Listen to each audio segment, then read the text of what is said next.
জাতিসংঘ শান্তিরক্ষা মিশনে বাংলাদেশ থেকে আরও বেশি নারী সদস্য নেয়ার আহ্বান জানিয়েছেন অন্তর্বর্তী সরকারের প্রধান উপদেষ্টা অধ্যাপক মোহাম্মদ ইউনূস। একই সঙ্গে আন্তর্জাতিক শান্তিরক্ষা ও নিরাপত্তা কার্যক্রমে বাংলাদেশের সহযোগিতার প্রতিশ্রুতি দেন তিনি। বান্ডেল থাকলে প্রতি সেনমানিতে টাকা বাঁচবে।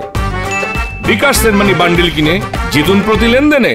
রবিবার যমুনায় শান্তিরক্ষা বিষয়ক আন্ডার সেক্রেটারি জঁ পিয়েরে লেক্রোয়া প্রধান উপদেষ্টার সঙ্গে সাক্ষাতে গেলে তিনি এই আহ্বান জানান। এ সময় জাতিসংঘের আন্ডার সেক্রেটারি বলেন, শান্তিরক্ষায় নারীদের সম্পৃক্ততা বাড়ানোর প্রক্রিয়া চলছে। জাতিসংঘ নারীদের নির্দিষ্ট কিছু ভূমিকায় সীমাবদ্ধ রাখতে চায় না বলেও জানান তিনি। বাংলাদেশ নিয়মিতভাবে শান্তিরক্ষা মিশনের সদস্য পাঠানো শীর্ষ 3টি দেশের মধ্যে একটি।